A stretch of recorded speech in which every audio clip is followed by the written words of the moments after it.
اہل سرسار کی ایک قوم جسے قوم سبا بھی کہا جاتا ہے، اللہ تعالیٰ کی بے شمار نعمتوں کے اندر زندگی گزار رہی تھی۔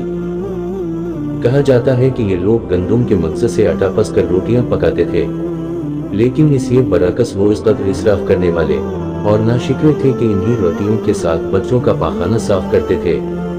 بعد ازاں ان آلودہ روٹیوں کو اکٹھا کرنے سے ایک پہاڑ بن گیا تھا۔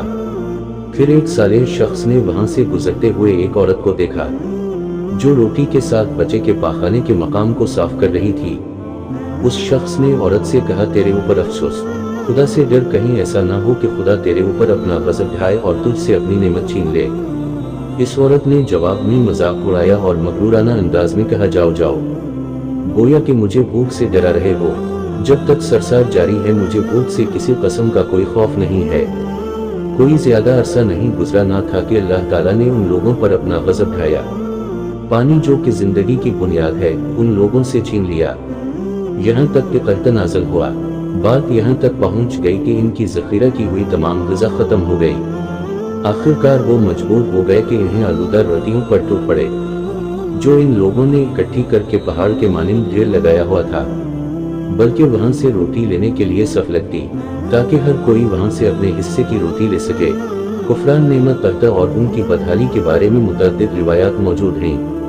سورہ نحل کی آیت نمبر 112 اور 113 میں ارشاد ہوتا ہے، اور اللہ نے اس بستی کی بھی مثال بیان کی ہے جو محفوظ اور مطمئن تھی، اس کا رزق ہر طرف سے باقاعدہ آ رہا تھا، لیکن اس بستی کے رہنے والوں نے اللہ کی نعمتوں کا انکار کیا تو خدا نے انہیں بھوک اور پیاس کا مزہ چکھایا، صرف ان کے ان اعمال کی بنا پر کہ جو وہ انجام دے رہے تھے۔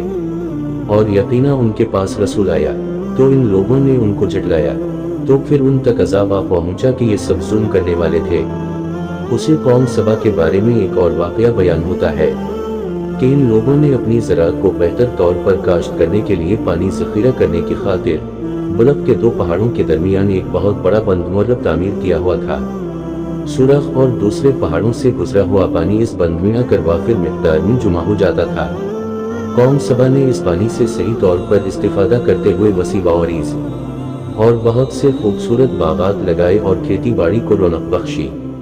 ان باغات کے درختوں کی شاخیں اس قدر پھلوں سے لدی ہوئی ہوتی تھیں کہ کہتے ہیں کہ اگر کوئی شخص سر پر ٹوکری رکھ کر ان کے نیچے سے گزرتا تو پھل خود بخود ٹوکری میں گرنا شروع ہو جاتے اور قلیل مدت میں ٹوکری تازہ پھلوں سے بھر جاتی، لیکن نعمتوں کی کثرت نے انہیں شکر کرنے کے بجائے سرمست اور غافل کر دیا تھا، یہاں تک کہ ان کے درمیان بہت بڑا طبقاتی نظام وجود میں آ چکا تھا۔ ان میں سے صاحب اقتدار لوگوں نے کمزوروں اور ضعیفوں کا خون چوسنا شروع کر رکھا تھا، یہاں تک کہ ان لوگوں نے خدا سے ایک احمقانہ التماس کیا جس کا ذکر سورہ سبا کی آیت نمبر 19 میں ملتا ہے۔ انہوں نے کہا، خدایا ہمارے سفروں کے درمیان فاصلہ زیادہ کر دے۔ انہوں نے اللہ تعالیٰ سے یہ التماس اس لیے کیا تاکہ غریبوں، بے نوا لوگوں، عمرہ اور ثروت مند ان کے ہمراہ سفر نہ کریں۔ ان کی خواہش یہ تھی کہ آبادیوں کے درمیان خشکی ہو اور فاصلہ بہت زیادہ ہو تاکہ تہی دست اور کم آمدنی والے لوگ ان کی طرح سفر نہ کر سکیں۔ اللہ تعالیٰ نے ان مغرور پیٹ کے پجاریوں پر اپنا غضب نازل کیا۔ بعض روایتوں کے مطابق ان مغرور لوگوں کی آنکھوں سے دور صحرائی چوہوں نے مرب نامی بند کی دیواروں پر حملہ کر کے انہیں اندر سے کھوکھلا کر دیا۔ ادھر سے بارشیں زیادہ ہوئیں جن کی وجہ سے سیلاب آ گیا اور اس بند میں پانی بہت زیادہ اکٹھا ہو گیا۔